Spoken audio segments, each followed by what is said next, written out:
Code Enforcement Manager. First case we're going to have is... Well, before we get started, I have to go ahead and do my introduction and get everybody sworn in. All right, we ready to get started? Yeah. All right, good morning. My name is Myrna Loroshi. I'm going to be your special magistrate today. This is a quasi-judicial hearing, which means this is like court that we see on TV or if you ever attended in person. However, the rules are less formal, and everybody who's here to speak in regards to a case will have the opportunity to do so. At this time, anybody who's going to be providing testimony, please stand up, raise your right hand for the taking of the oath. Do you swear affirm the testimony you're about to provide is the truth, the whole truth, and nothing but the truth? Yeah. All right, with that, I'm going to ask the city to please call the first case. First case, the respondent is Bruce Clevenger. It's an overtime meter ticket.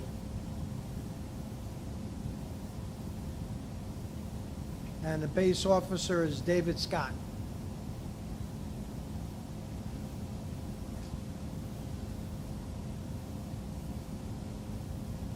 Got it.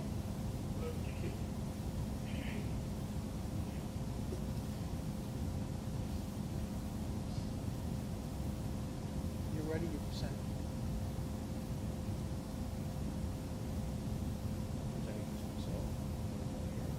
Nobody. I can't hear that mic at all. I said there's no And the gentleman next to Kristen, in here or anything? I can hear We him, but haven't- he's close to the mic. Okay, But you have to present your case. I have to present my case, okay. You News to gave me. a ticket on- Summons on 7/25/23 Perfect. for black Porsche on Dakota Avenue. It's Kentucky plate 3348 Charlie Sierra for overtime meter.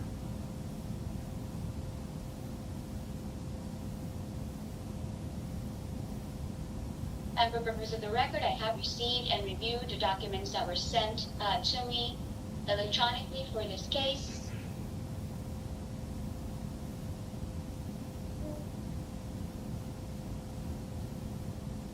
Do we have a respondent for this case present in the audience? No, ma'am. No respondent? No, ma'am. Okay, what is the city requesting? What is the town requesting?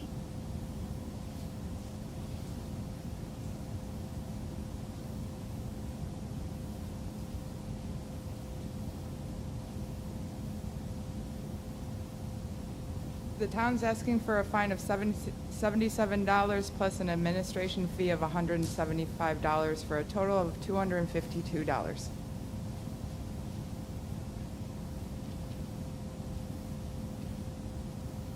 I will hereby find, based on the evidence presented and the records provided, that the violation stated in that citation did exist, and as such, I am imposing the fine of the $77 and the administrative fee requested by the city in regard to fees and costs incurred regarding this matter in the amount of $175 for a total of $252, which shall be paid within 30 days.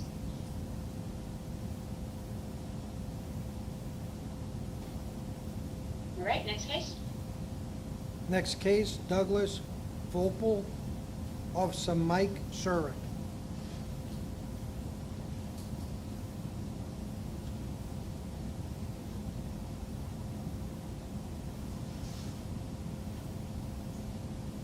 So she said it's 77.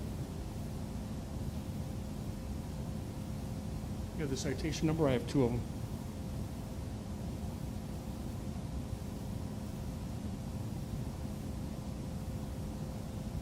I have two different ones. Which Members, citation speak close number to is the it? mic, please. This one was 707-34790. Okay. Okay. All right, it looks like on July 22nd at about 4:30 p.m., I had occasion to be at on Old San Carlos when I noted a vehicle having a Florida tag. Ida Sam 44 Robert Adam. It was parked in space number 12, number 12, and according to the app on my phone, they had not paid for parking, or the parking had expired.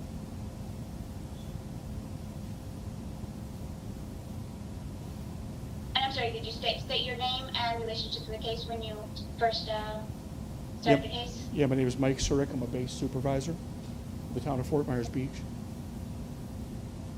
So the town is asking for a fine of $77 plus the administrative fee of $175, totaling $252. Right, and the citation was left in the car itself? Yes, it was, ma'am, on the windshield.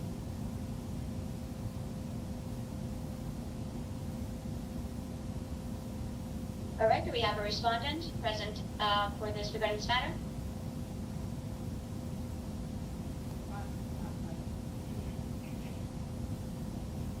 There's no one present. No? No, No. not present, ma'am. Okay. Okay, great. Alrighty, I hereby find that there was proper service and that the violation as stated in the citation did exist, and as such, I'm imposing the one-time fine of the $77 and granting the city's request in the amount of $175 regarding fees and costs incurred regarding this matter, and bringing it to magistrate. That totals $252, which shall be due and payable but within 30 days. Thank you. Okay, next case? Next case is Jessica Cartier. It was reference number 714-00206. That has been paid. Perfect. Next case? The next case will be William Alcantara, reference number 700-42151. David Scott will present.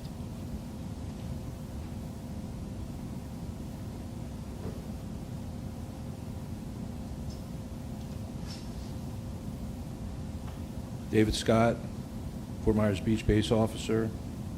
Sums occurred on 5/29/23. It was prohibited by sign. Florida registration 82 Alpha Echo Golf Lima.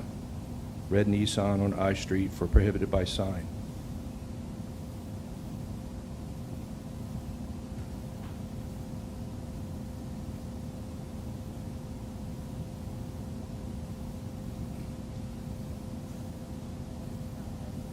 What's that?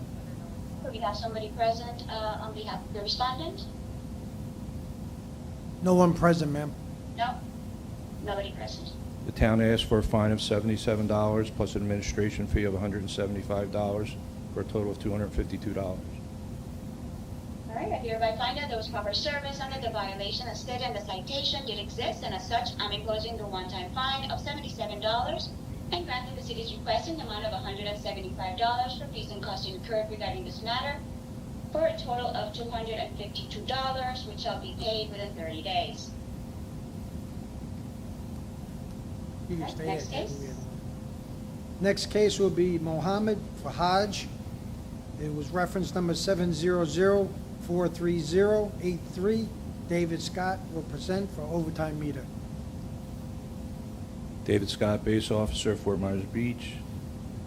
Sums occurred on 6/27/23, overtime meter, Ohio plate, Papa 973-649, overtime meter, black Chevy on Old San Carlos Boulevard. Town asked for a $77 fine plus an administrative fee of $175 for a total of $252.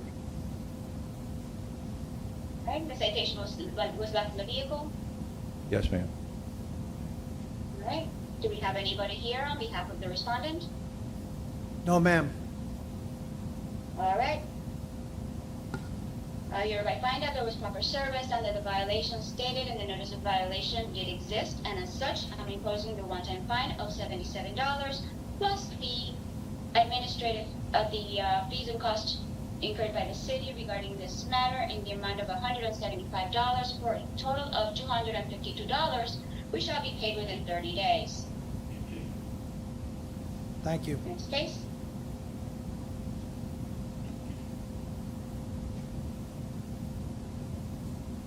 Next case is Mohammed Fataj. It was reference number 7033484.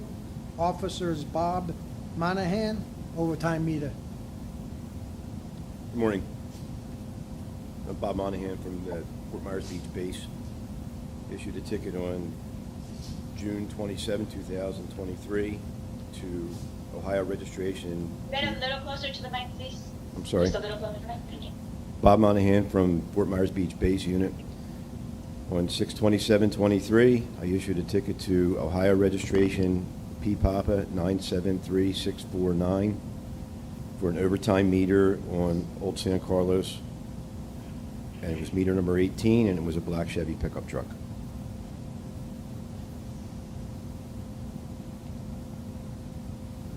All right, the citation was left in the vehicle. I'm sorry? And do we have a respondent? No. Nobody's here. No respondent? No, ma'am. All right, I hereby find that there was proper service and that the violation as stated in the citation did exist. And as such, I'm imposing a one-time fine of $77 and granting the city's requesting an amount of $175 in regards to fees and costs incurred by the city regarding this matter, for a total of $252, which shall be paid within 30 days. Thank you. Thank you. Next case is Maria Fernanda Rose, overtime meter, reference number 71402166. It has been paid. All right, next case. Next case, Veronica Mary Gibson, obstruction of roadway, reference number 712-02224. So Bob Gonzalez will be the officer. Hi there. The officer has to present first. Who's going to present first, ma'am? So the Oh. code officer, and then Oh. we'll go ahead and have you come afterwards. I'm okay? sorry. He'll present first and then you. Okay. Thank you. Good morning. My name's Saba Gonzalez. I'm here for citation number 71202224. Citation was issued 5/12/2023 on a Florida plate 02DDLW. It's a white Audi, and I wrote it for an obstruction of the roadway. It was parked on 5th Street. All right, and The town is- the town- citation, was it left in the vehicle? I'm sorry? Citation was left in the vehicle. Yes, ma'am. Sorry, I couldn't hear. I'm reviewing the ordinance really quickly.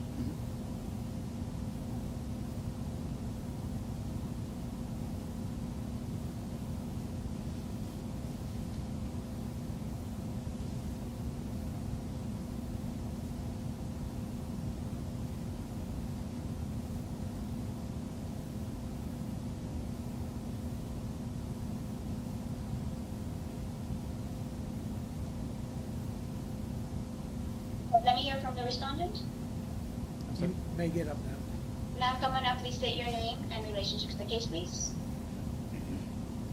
Hi there. I'm Veronica, the respondent. So I was the owner of the car, but I didn't have possession of it. I was living with well, he was living at my house. I was engaged to him. I kicked him out. Sorry, it's really traumatic, but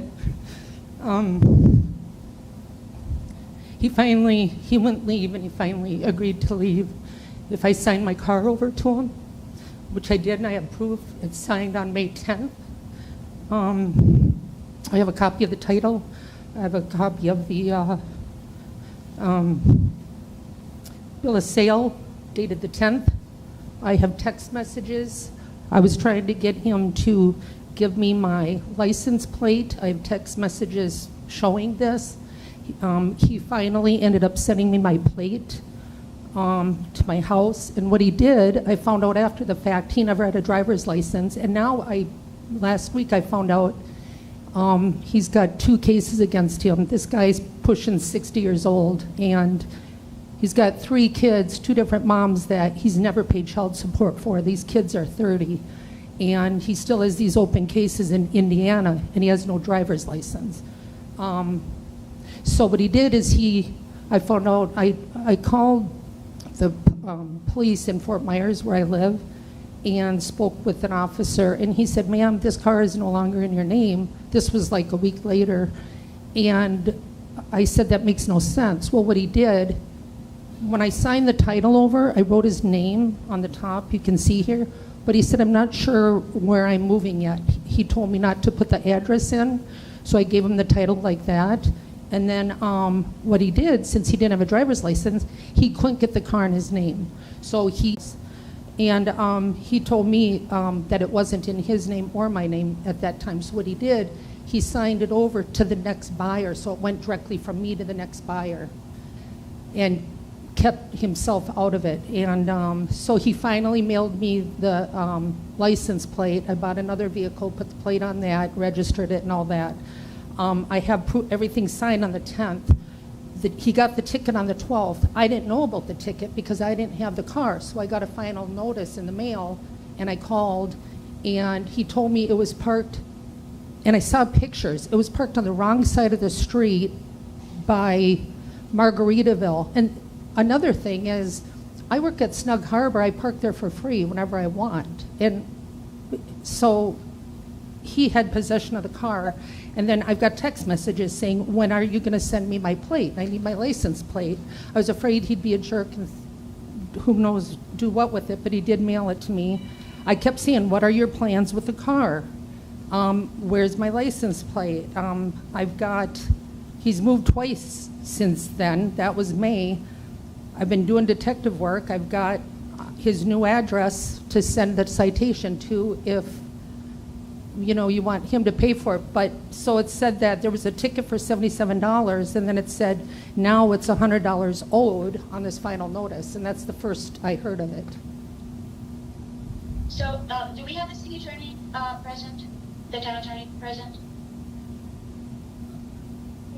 Because it seems like you have some documents that you might want to go ahead and take a look at. Because the city, the way that the city's knows whose car it is by the registration.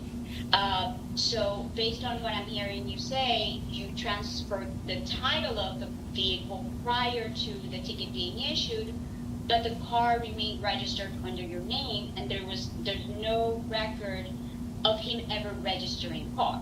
Right, because he doesn't have a driver's license. He has an ID card from Indiana. So it Okay, went. let me go ahead and have the town attorney review that. It seems to me that it might be a civil issue that you might have, but let me give the opportunity to the town attorney to go ahead and review the documents and see what the city's position is. Okay, it looks like it was transferred as of 5/10/23, and the ticket was when? 5/12. 5/12. So I didn't know about the ticket. I can barely hear you, for the town attorney. So a little closer to the mic. Is this working? I can't see you either. Yes. Okay. I don't know where okay. The certificate of title was transferred 5/10/23.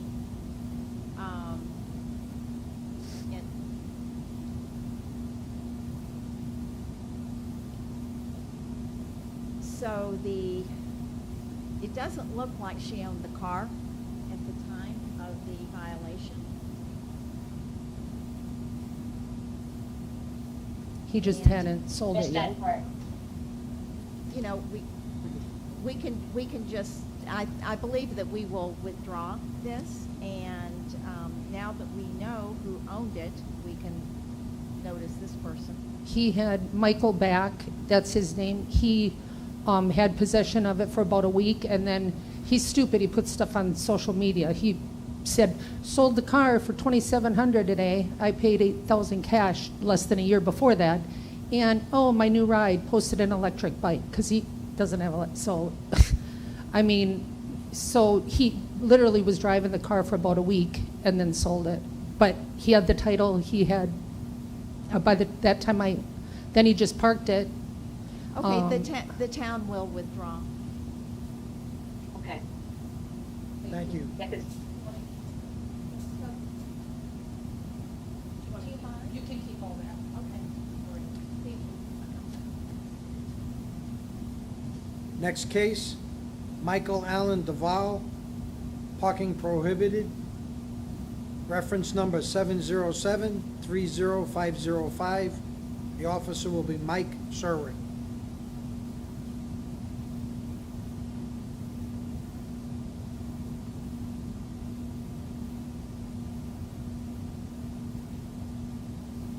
Yes, Your Honor. My name is Mike Surik. I'm a Fort Myers Beach base supervisor.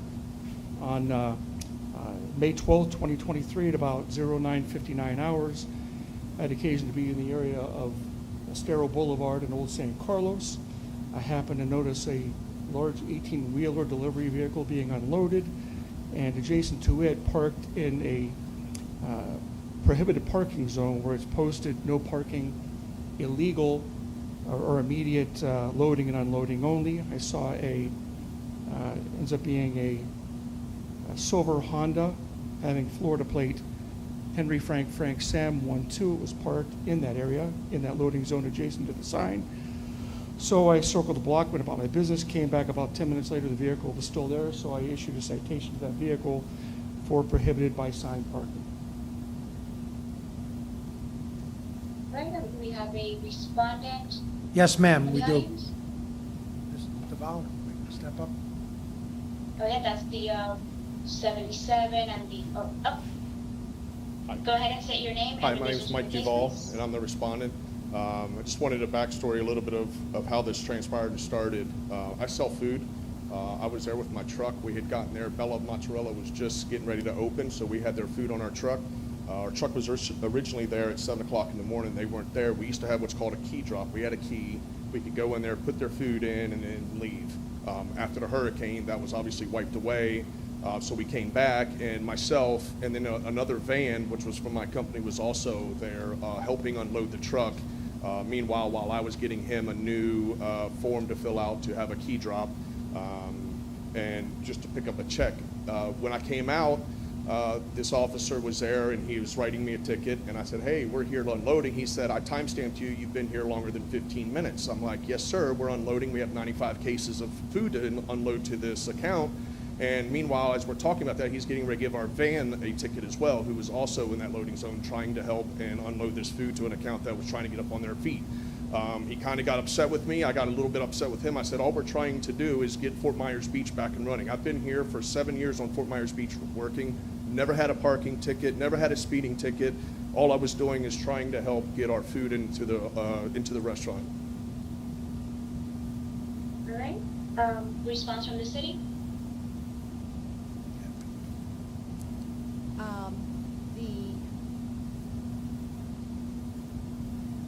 Could the code officer please come forward?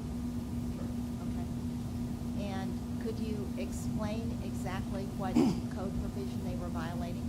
Well, the truck was being unloaded, no question about it. And I believe that the respondent, the man that was just here at the podium, was helping unload it. However, the other vehicles that were parked, and he indicated there was a van there also, they were parked there and there was no loading or unloading going on with those vehicles. As a matter of fact, a 18-wheeler Bud Light truck pulled up and had to park in the street and partially block traffic because it could not park in this immediate loading and unloading zone. They were legitimate as far as the unloading of the truck that they were unloading, but the two vehicles were parked, and including the one that I issued a citation to, there was no unloading or loading going on, which prohibited another vehicle from being able to handle its normal operation. That's why I issued a citation. Okay. Please. His statement to me Driver's was, he timestamped me for 15 minutes. There was no mobile activity, so therefore he issued me a ticket. I have one of the other people, I have him put me a video citing the same exact thing, that he timestamped me for 15 minutes, and that's why we got a ticket. Not because we were there in the no parking zone or the unloading zone, which we were unloading, and I had also unloaded stuff from my car there and then helped unload the rest of the truck to get it speedy recovery. Our truck's 40 feet long. It has a 20-foot ramp. The tractor trailer wasn't going to fit there afterwards in there anyways until we were gone. Therefore, we were helping get that stuff unloaded quicker than just being there parked. Okay, were you actively loading and unloading? Yes, ma'am. For those 15 minutes, which there's in the ordinance, there is no statement regarding the amount of time, but let me hear from the city, from the town attorney. Were you loading and unloading the entire time? Yes, ma'am. And he said that there was no activity for 15 minutes. It's impossible. We were there at 9 o'clock in the morning. It took us about 50 minutes. We finished unloading it, and literally, as we went in to collect a check and walk out, is when he was standing there writing us a ticket. He told us, he time-stamped us for 15 minutes, and that's why he gave us a ticket, not because I was parked there. Those were his exact words. That's what one of the other guys have. I had the third guy there that I didn't ask for a statement because I figured one would have been enough. And that, I mean, it was $77. I could not fought and paid the $77. I just feel like it was wrong. I was there literally unloading and loading. Could the code enforcement officer come up? All right, the timestamp photo, and I don't have it, I wish I did. What I do is I take a photo, a timestamp photo that shows the time that I go by so I can remember. So I can remember what time I last saw the vehicle parked there. Then when I came back again, it was 15 minutes later, the vehicle was still sitting there. There's nothing being loaded or unloaded from those two vehicles. The immediate loading and unloading has to do with a vehicle that's being loaded or unloaded. There's an adjacent parking lot which is free, that's 15 feet away. They could have parked in. The Bud Light truck could have fit in there. That's what it's meant for, loading and unloading, not parking other vehicles there while you load and unload a different one. That's why the violation occurred, and that's why I issued the citation. That's all. Okay, I believe, And I should mention that the town of Fort Myers Beach is asking for a fine of $77 plus administrative fee of $175, totaling $252. All right, so this is the part of the hearing that I have to remind people that my job here is to take the facts as they are presented and apply the ordinance as is written. So I don't get to rewrite the ordinance, and I don't get to change the facts or even massage the facts. Unfortunately,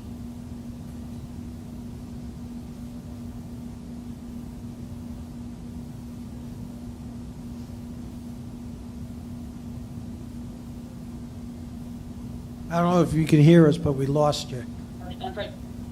all right, so it looks like I'm back. Okay.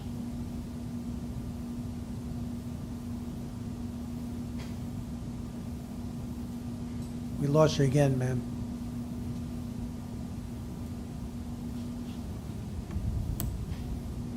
Oh, you're back. could you start? I know it's on your end because I have super fast internet. It's the resort. I apologize. All right, this is the part where I have to apply the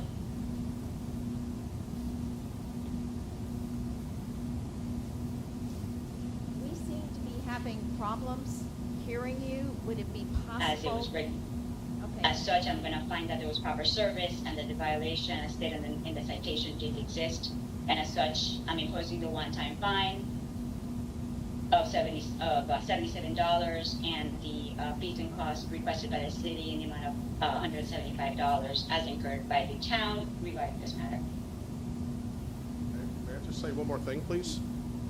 He just stated as well that he timestamped me, and he gave me a ticket because I was there with not moving for 15 minutes. He didn't give it to me for not unloading and loading. He gave me the ticket because he timestamped me and said that I wasn't there for 15 minutes. That's why I'm here fighting this, not because my car was not there. I'm fighting because he tells me that I wasn't there for 15 minutes. That's why he gave me the ticket. He just said it himself again. No, I understand that, but again, like I said, I have to take the facts and the ordinance and put those together. And based on the facts that I have, the vehicle was there for 15 minutes. I have testimony from the officer, perhaps you might have been taking it in, whatever you were unloading in, but the car was parked for those 15 minutes. And those are the facts I have, and I have an ordinance that says you were supposed to be parked there. So unfortunately, I have to mesh those two things, which leads me to the ruling that I have to uphold the citation amount, and hence my order imposing the $77 and the $175 in fees and cost. Do you have amount of time, ma'am, for the fine? Thank you. Next case? Did you say 30 days for the fine, ma'am? I didn't hear. I'm sorry? How much time for the fine? 30 days? Oh, 30 payment. days. 30 The 30 days, yeah, it's always 30 days. Thank you. That's for the total of the 252.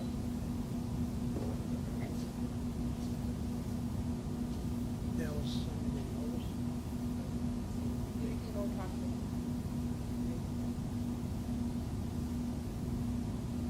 ma'am, the next case is a Next motion. case. I'm sorry? Go ahead, next case. Yes, the next case is motion for rehearing, Prasad Properties, Florida Investment LLC, reference number 2022-0462.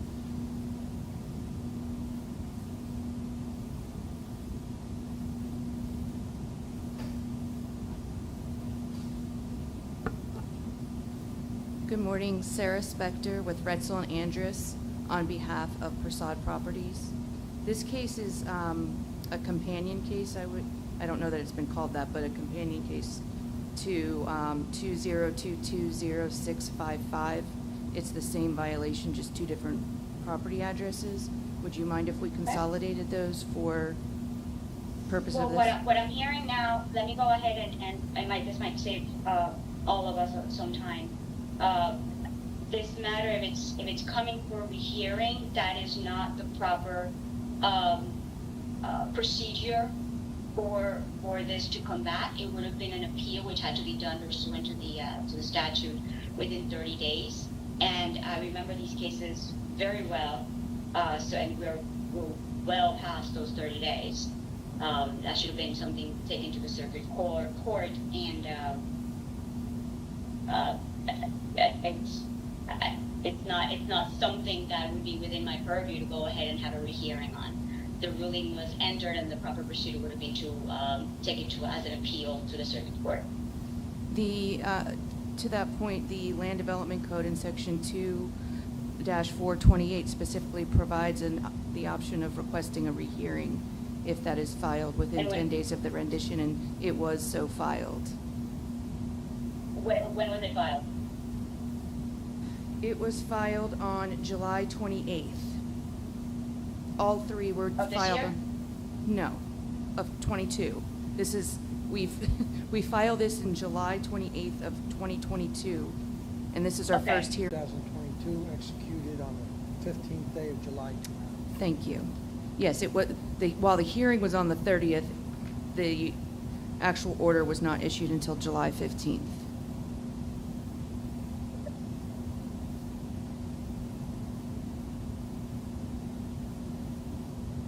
All right. And I was going to Go ahead recite and do your presentation. Okay, I was going to recite you some have a seat. history just to bring you up to speed as to where this was. Like I had started with, there are two identical cases just for different properties. Whether it's appropriate or not, I'm just going to repeat the same thing for the next case if you don't want to consolidate these, which is fine. Let's go ahead and have the town go ahead and call that second one, and then we'll hear them both simultaneously. Okay. Right now? The second case is 2022-0655, 1046 Estero Boulevard. Perfect, thank you. At the outset, I want to make certain that it is clear on the record that these motions for rehearing, which were timely filed pursuant to Section 2-428 of the town's Land Development Code, were filed with the town on July 28, 2022. On August 1st of 2022, the then town attorney acknowledged receipt of the motions and noted that the town would be filing responses to same. Understandably, the motions for hearing were not scheduled for hearing for some time. Yet it was quite the surprise when we were reviewing the April 20th, 2023 special magistrate agenda and saw that the Prasad cases were included as lien imposition cases without ever having ruled on the motions for rehearing, and furthermore without providing any notice to Prasad. When questioned about this, the town attorney again indicated that the town was preparing responses to our motions for rehearing and agreed to remove the cases from the lien imposition agenda. At that time, we were also advised that the cases would be moved forward to the May 2023 agenda. However, they were not placed on that agenda and instead were placed on the June 15th, 2023 agenda, which Prasad was not made aware of until June 13th, 2 days before. Again, after being questioned about this, the cases were removed from the agenda, which is what brings us today's hearing. While there have been two previous mentions of filing a response, we have yet to see one, and while the town knows our position because we filed motions for rehearing, we haven't seen anything or heard anything from the town as to its position. So I just want to make that clear on the record that we provided our motion but saw nothing in response. Okay, do you know whether that motion for hearing was also sent to me? Was it sent to you? Because I don't recall having received it, but based on the timelines, again, if it was 2022, I might have, if it came in, I never saw it, but my question to you is was it submitted to me? It was filed with Daphne Bircher and John Herron, who both acknowledged receipt and that it was timely, and shame on me, I didn't confirm that they forwarded it to you. But I'm not allowed to have direct contact with you. That's okay. I was just asking the question because I don't remember having seen it. That's why I asked, but you can go ahead Okay. And proceed. Okay, so my next few points are what the motion for rehearing provides just in summary form. If you would like, I can provide another copy of these motions for rehearing so that you have an opportunity to see them. I don't know how you would like me to get them to you, but I'm happy to. So as part of the rehearing, what I'm going to be looking for is what is new that is different from the first hearing that led to the order. Well, what the Land Development Code provides as far as rehearing, there's two bases for which you can grant a motion for or a request for rehearing. Either it was contrary to, the decision was contrary to the evidence, or the hearing involved an error on a ruling of law that was fundamental to the decision of the special magistrate. So it doesn't require anything new. It just requires that we show that either there was an error in application or the ruling was wrong. Well, it is new because obviously if that argument wasn't raised at the hearing, that led to my order under both of those prongs. So my question to you is what's different this time around? Sure, and that's what I'll go into right now. So, as I mentioned, those are the two bases provided in the code. Here, it's our belief that the special magistrate should grant the motion for rehearing for two reasons. First, Prasad was denied fundamental due process, and the fines levied are unconstitutionally excessive. So I'll now briefly provide additional information regarding each of these. Fundamental due process requires a proceeding to be essentially fair. Here, Prasad was denied fundamental due process in at least two ways. First, he was denied a continuance without reason or explanation, which prevented it from meaningfully appearing and presenting evidence at the hearing. Second, Prasad was denied advance notice of the witnesses and evidence that the town intended to use against Prasad, which prevented Prasad and his attorney from adequately preparing for the hearing. Denying a continuance is generally improper when to do so would create an injustice for the moving party, when the need for continuance was unforeseeable and beyond the movement's control, and where the adverse party will not suffer any real prejudice. Here, the need for the continuance was unforeseeable and beyond Prasad's control because the town rescheduled the code enforcement hearing with less than 30 days' notice to a date on which the principal of the alleged violator would be out of town. He had longstanding plans to be out of town for his son's wedding celebration, and this was noted in our request for a continuance. Despite the then town attorney's assertion, case law strongly supports providing the corporate officer with the most knowledge the opportunity to appear on behalf of the corporation, whereas here the then town attorneys asserted that any employee of Prasad could attend and provide evidence, which is just not true when Mr. Prasad is the one that has the most knowledge about the corporation and the alleged violation.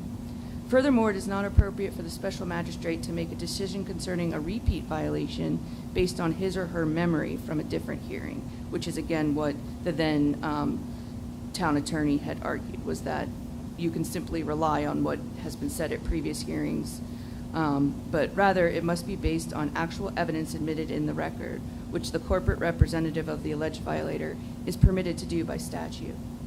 The town could not have been prejudiced by a short continuance, especially since it had canceled its originally scheduled hearing, which was in March, and then waited 3 months to reschedule, and in doing so, provided less than 30 days' notice.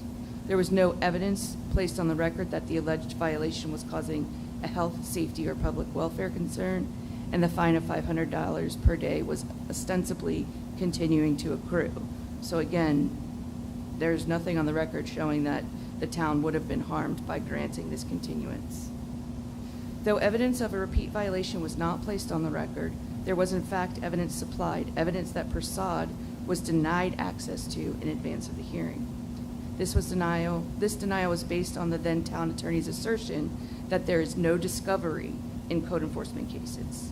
Although neither Chapter 162 nor the town's code explicitly speak to discovery and a pre-hearing exchange of witnesses and exhibits, Florida courts have held that it is necessary to fill in the procedural gaps in Chapter 162 by the common sense application of basic principles of due process.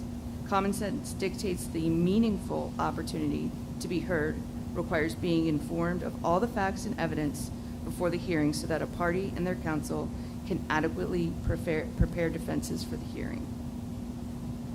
All of these arguments led to the conclusion that the fine is unconstitutionally excessive, which is prohibited by both Article 1, Section 17 of the Florida Constitution and the Eighth Amendment to the United States Constitution. A fine becomes unconstitutionally excessive under the Florida Constitution when it is so great as to shock the conscience of reasonable men or is patently and unreasonably harsh or oppressive.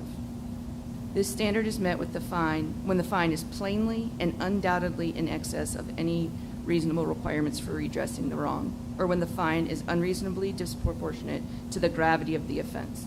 And just so you know, I just did a little ellipse sign. All of this is case law that's cited in our motion. So I'm just, like I said, providing a summary of that.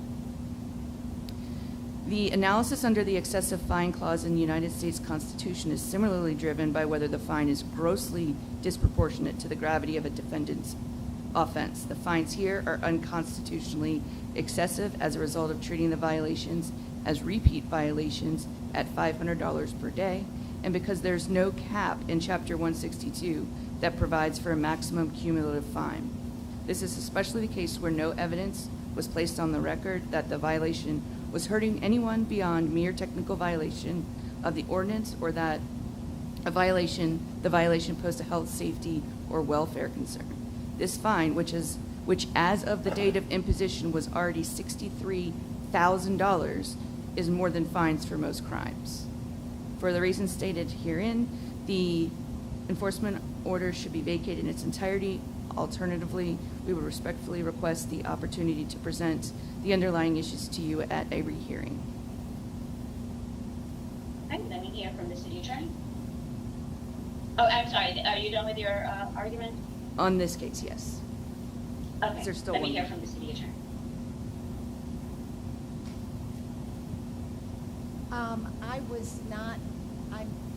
the new town attorney for the town of Fort Myers Beach. I was not presented with the paperwork that was just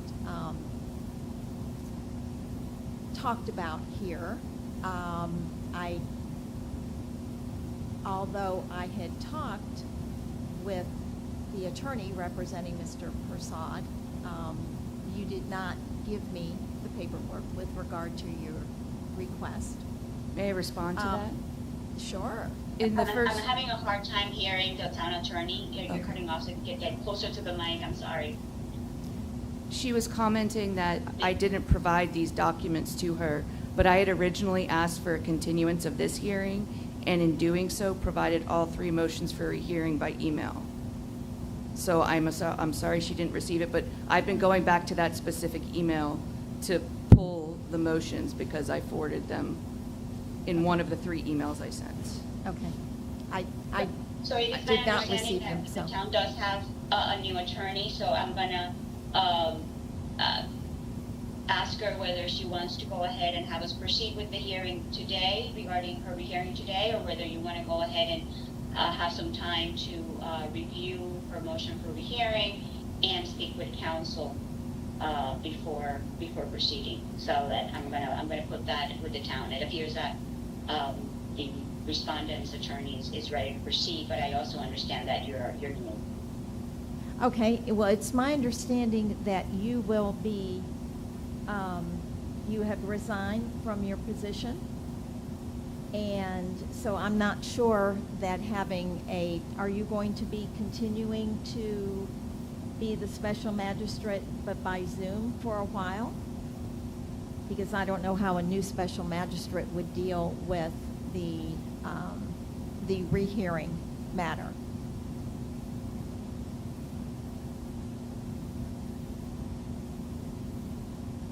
So is the town requesting for me to go ahead and proceed with a ruling without hearing the town's position on it? I guess my response would be different if I believed that you were going to be at least having one more special magistrate hearing, whether it's in person or... I've offered, as you know, some of you already know, I've resigned from my position due to a change in personal circumstances. I have offered my services to the town to remain as magistrate until a replacement is found, so long as they're done by Zoom. I do not know if the next hearing is going to be presided by me or by a magistrate. I don't think that under either circumstances, it would really change much. I believe these are recorded. They're always done by Zoom, anyways done by Zoom even when they're in person. And there should be a recording of the proceedings. So I don't think the change in magistrate will really affect that. And again, it is possible that I'm the one who does the next one. So unfortunately, I don't have a crystal ball to know it either in either direction on either of those things. Okay, well, yes, then I would request an extension. Okay. Respondent, is that? I'm sorry, but I asked for a continuance 2 weeks ago when this first came, and I had to prepare for today because I was told it was going forward. So, can you give me 1 second to consult? Yeah, definitely. I just want to ask Go my ahead. client real quick.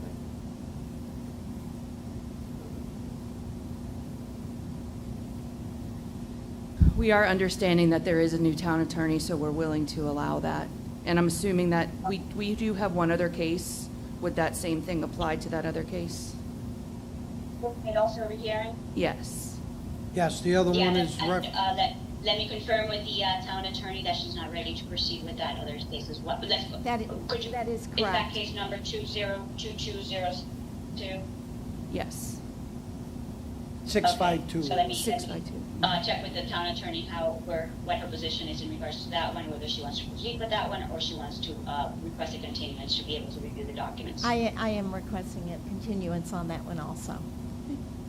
And I'll make All right. sure, I'll send these to you and then send you a separate message to say I sent them, so that if you don't get them, you And can I'll let me know. acknowledge it.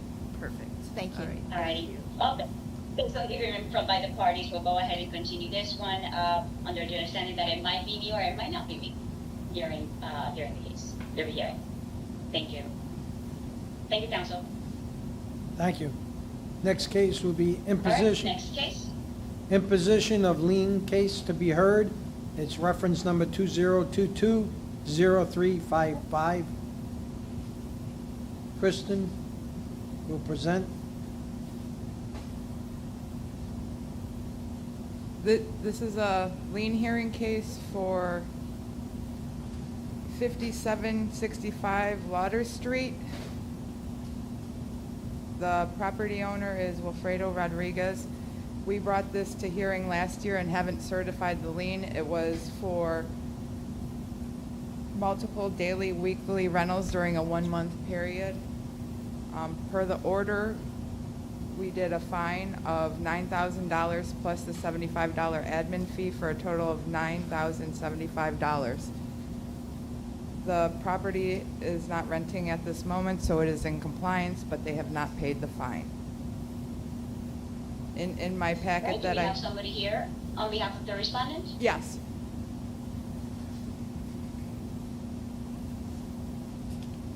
Please give your name and relationship to the case, please. Wilfredo Rodriguez, I'm the property owner. Okay? I wasn't here. This case is from last year, probably even longer. It was set for trial a few times. Then the hurricane came, and then that was all postponed. When it was set for court last time, I wasn't in town. I was out of the country. So I wasn't even here for that lien hearing or whatever hearing it was. That's why I'm here today. I wasn't here when it was rescheduled. I was not here at that time. I would have been here for the initial hearing, but then when it was postponed and rescheduled, that time came about and I wasn't present. So I have the documents before me relating to the citation, the ruling, the order, which in fact was recorded. The recording of that order was on July 22nd of 2022, and the hearing date was June 30th of 2022. The hurricane didn't happen until September of 2022, and we never received any rehearing, and it was not appealed. So at this point in time, that order stands, and as such, the time for any rehearing or appellate remedies has expired. The town has properly and procedurally dotted their I's and crossed their T's, and they have the right to go ahead and proceed with the certification of the order for it to become a lien against the property and proceed with foreclosure proceedings afterwards, if the fines are not paid. Okay. Is there any way to appeal that now, to have another hearing at this point? You had 30 days to go ahead and appeal it. Those 30 days are long gone, and those 30 days were well before, a month before the hurricane happened. So your time for appeal and a time for your rehearing lapsed before the hurricane happened. So there really is no reason why we should be deviating from those dates. Well, I mean, the property has been in And compliance. Even if there were to be a deviation, it would be pursuant to any Florida Supreme Court order regarding any deadlines being extended as a result of a hurricane. But again, as I just stated, and as the record reflects, that order was before Hurricane Ian, and the time for the appeal was before Hurricane Ian. And as such, the town has every right to go ahead and proceed with what they're requesting and to get my order. Has it been approved after that date? So these are open. Okay. Right? Okay. All right. Based on the evidence presented, I hereby find that the magistrate order from the June 30th, 2022 hearing has not been complied with by failure of making payment of fines accrued to date, and as such, I'm going to certify said order in the amount of $9,075.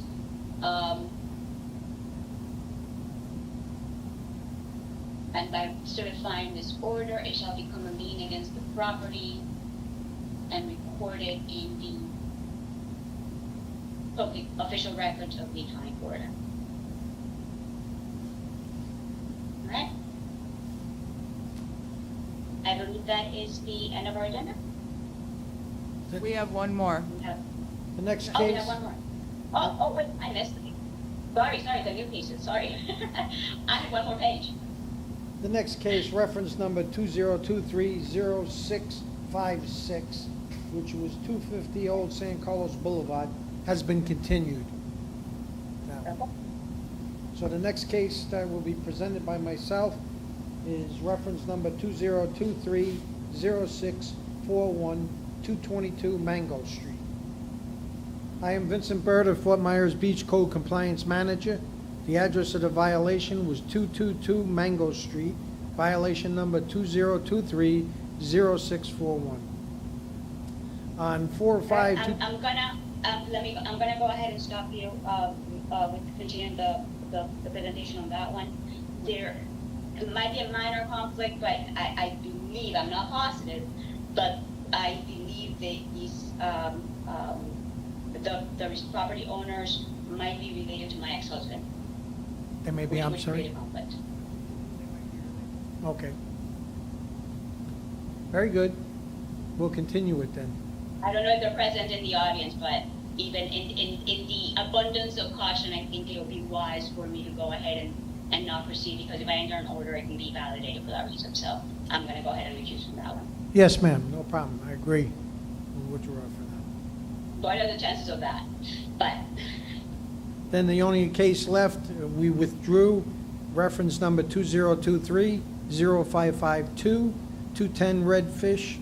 They have a permit. We withdraw the case. And that is all we have. so that one's been complied. Yes. Perfect. Thank you very much. All right, I believe that concludes our agenda. Thank you so much. I don't know if I will be seeing you guys in any future hearing. If I don't, it has been a pleasure. Same here. Serving the town. It's been a I am pleasure. at your service. Congratulations to Kristen on her new position.